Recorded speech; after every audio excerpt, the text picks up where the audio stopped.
Hello दोस्तों, मैं एक यूपी पीसीएस एस्पिरेंट हूँ और मैं आज अपनी स्ट्रेटजी और अपनी बुक लिस्ट आप लोगों के साथ शेयर कर रही हूँ। तो जैसे कि आप लोगों को पता ही होगा कि यूपी पीसीएस एग्जाम में 3 फेजेस होते हैं। The first one is prelims, then mains, then interview. और प्रीलिम्स हमारा 6 दिसंबर 2026 को ही है, यानी वी हैव ओनली 4 मंथ्स। इन 4 मंथ्स में हम थोड़ा प्री ओरिएंटेड होके पढ़ेंगे। हाँ, आई नो कि मेंस को इग्नोर करके कभी भी फाइनल सिलेक्शन नहीं होता है, लेकिन हम लास्ट 2 मंथ्स में प्री भी नहीं निकाल सकते हैं। प्री का जो भी पढ़ेंगे उसका रिलेटेड मेंस भी पढ़ लेंगे, एंड जो पढ़ रहे हैं मेंस का पीवाईक्यू उसका आंसर राइटिंग कर लेंगे। ऐसा करने से हमारे लिखने की प्रैक्टिस भी बनी रहेगी और हम मेंस से कट ऑफ भी नहीं करेंगे और प्री भी हमारा अच्छे से प्रिपेयर हो जाएगा। इन 4 मंथ्स में we have to study almost 8 to 10 hours. तो सबसे पहले है हमारे पास अगस्त का मंथ।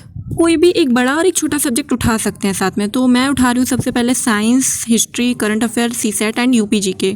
सबसे पहले हिस्ट्री में मेरी बुक लिस्ट है दृष्टि की क्विक बुक, घटना चक्र और स्पेक्ट्रम। पहले दृष्टि को एक बुक से कोई भी टॉपिक अच्छे से कवर करेंगे, देन घटना चक्र से उसके क्वेश्चन सॉल्व करेंगे। करंट अफेयर में मैं सबसे पहले 6 मंथ के करंट अफेयर आई दृष्टि से कंप्लीट कर रही हूँ। साइंस में बायो का पार्ट सबसे ज़्यादा इंपॉर्टेंट होता है, तो दृष्टि को एक बुक से सबसे पहले बायो खत्म कर लीजिए और वही घटना चक्र से क्वेश्चन सॉल्व कर लीजिए। यूपीजी के इज वेरी इंपॉर्टेंट, क्योंकि we have 2 papers in mains 5-6। इसको अब भी कवर कर लेंगे तो हो सकता है मेंस में हेल्प करे हम लोगों को। मैं राकेश सारस्वत सर की बुक और परीक्षा वाणी बुक दोनों फॉलो कर रही हूँ, आप भी फॉलो कर सकते हैं, बहुत अच्छी बुक्स हैं। सो नाउ अब तक जितने टॉपिक हमने पढ़े हैं उन सब का मेंस का आंसर राइटिंग कर लेना है।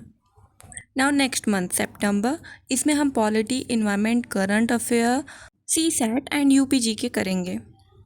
पॉलिटी में मेरी बुक लिस्ट है लक्ष्मीकांत, घटना चक्र। इन्वायरमेंट में मैं फिर से दृष्टि की क्विक बुक और घटना चक्र वही कर रही हूँ। करंट अफेयर्स में मेरी है प्रतियोगिता दर्पण या क्रॉनिकल, आप दोनों फॉलो कर सकते हो, दोनों ही बहुत अच्छी हैं। सीसेट में फिर से वही पीवाईक्यू बेस्ड, पहले हमको क्वेश्चन सॉल्व करना है, फिर उनसे रिलेटेड जो टॉपिक्स हम सॉल्व कर ले जा रहे हैं, ठीक है, जो नहीं कर पा रहे हैं उनका टॉपिक पढ़ लो, बाकी सब क्यों पढ़ना है, क्योंकि हमको कितनी चीज़ें तो ऑलरेडी मालूम है, हमको नया कुछ बार बार नहीं पढ़ के अपना टाइम नहीं वेस्ट करना। अक्टूबर मंथ में हम जियोग्राफी, इकोनॉमिक्स और वही करंट अफेयर, यूपीजी के एंड सीसेट अपना जारी रखेंगे। फिर में हम दृष्टि की क्विक बुक और घटना चक्र से वही क्वेश्चन। इकोनॉमिक्स में भी हम सेम ही चीज़ करेंगे और बाकी का तो पता ही है।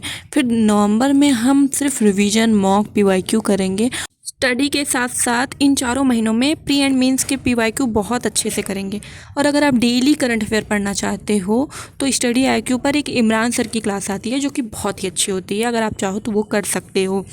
हाँ, तो मैं कह रही थी कि पीवाईक्यू बहुत ही ज़्यादा ज़रूरी है। अगर आप पीवाईक्यू नहीं करोगे ना, आपको पता ही नहीं चलेगा, क्योंकि पीसीएस इतना फैक्चुअल है, आपको नहीं पता चलेगा कि आपको क्या टॉपिक पर कितना ध्यान देना है, कितना नहीं देना है, कितना पढ़ना है और कितना नहीं पढ़ना है। आप बेवजह की चीज़ें हो सकता है ज़्यादा पढ़ लो।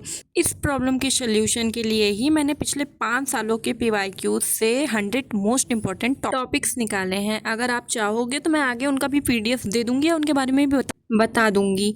और guys, I am also a beginner, हो सकता है मुझसे कोई गलती हुई हो, so please let me know in comment box. And अगर आपको कोई एडवाइस देना हो तो आप वो भी दे सकते हैं। And thank you so much for watching.